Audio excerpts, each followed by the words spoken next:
אני אינני מוכן לקבוע בעם גזרים. במשך 3 חודשים.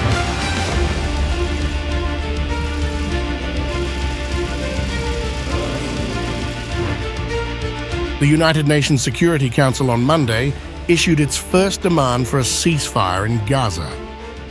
The 15-member council voted 14-0 to approve the resolution. The resolution also demanded the release of all hostages taken captive during Hamas's October 7th surprise attack in southern Israel. The chamber broke into loud applause after the vote. The US decided to abstain and as a result has angered Israelis. Israel responded by cancelling a visit to Washington by a high-level delegation. This is the strongest public clash between the allies since the war began. Prime Minister Benjamin Netanyahu accused the US of retreating from a principled position by allowing the vote to pass without conditioning the ceasefire on the release of hostages held by Hamas. In a statement, Netanyahu said, "This constitutes a clear departure from the consistent US position in the Security Council since the beginning of the war.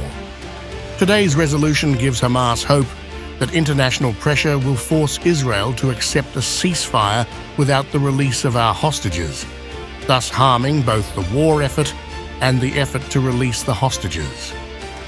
White House National Security spokesman John Kirby said the administration was kind of perplexed by Netanyahu's decision to cancel the US visit of Israel's high delegation. He also said the Israelis were choosing to create a perception of daylight here when they don't need to do that. I got to tell you, Steve, we're kind of perplexed by this. A couple of points that need to be stated and, in fact, restated. Number one, it's a non-binding resolution, so there's no impact at all on Israel and Israel's ability to continue to go after Hamas. Number two, as I said in my opening statement, it does not represent a change at all in our policy. It's very consistent with everything that we've been saying we want to get done here. And we get to decide what our policy is. The Prime Minister's office seems to be indicating through public statements that we somehow changed here. We haven't. And we get to decide what our policy is. It seems like the Prime Minister's office is choosing to create a perception of daylight here when they don't need to do that. So again, no change in our policy. Kirby and the American ambassador to the UN said the US abstained because the resolution did not condemn Hamas. And in the past, US vetoed Security Council ceasefire resolutions in large part because of the failure to tie them directly to the release of hostages. The ones we vetoed didn't condemn Hamas. This one didn't condemn Hamas, which is why we couldn't support it. But we didn't veto it because, in general, unlike previous resolutions, this one did fairly capture what has been our consistent policy, which is linking a hostage deal and the release of those men and women with, of course, a temporary ceasefire. We appreciated the willingness of members of this council to take some of our edits and improve on this resolution. Still, certain key edits were ignored, including our request to add a condemnation of Hamas. And we did not agree with everything in the resolution. For that reason, we were unfortunately not able to vote yes.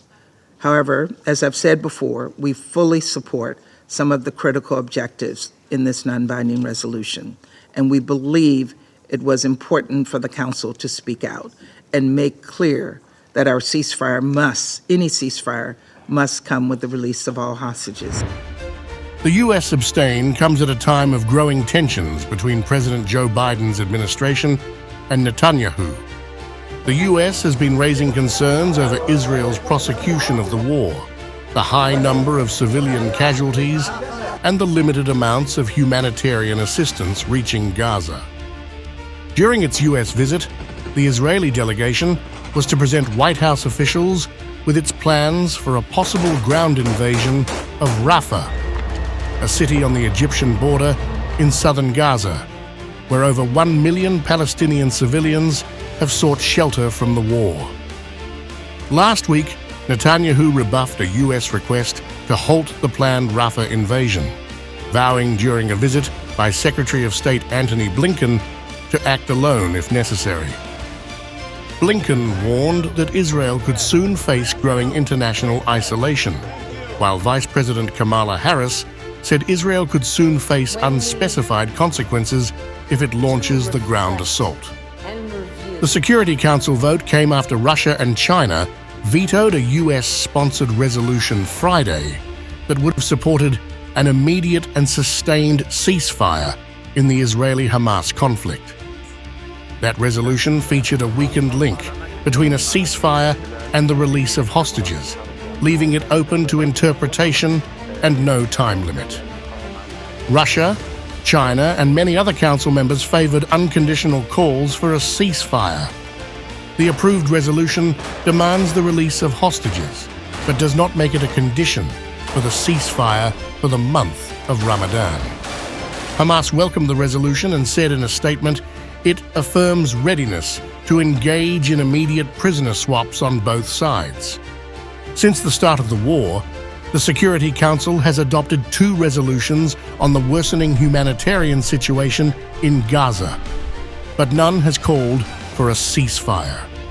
The United States has vetoed 3 resolutions demanding a ceasefire in Gaza, the most recent an Arab-backed measure on February 20th.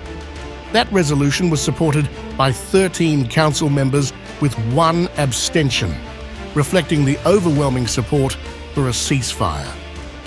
Russia and China vetoed a US-sponsored resolution in late October, calling for humanitarian pauses in the fighting to deliver aid, the protection of civilians, and a halt to arming Hamas. They said it did not reflect global calls for a ceasefire. They again vetoed a US resolution Friday, calling it ambiguous and saying it was not the direct demand to end the fighting that much of the world seeks.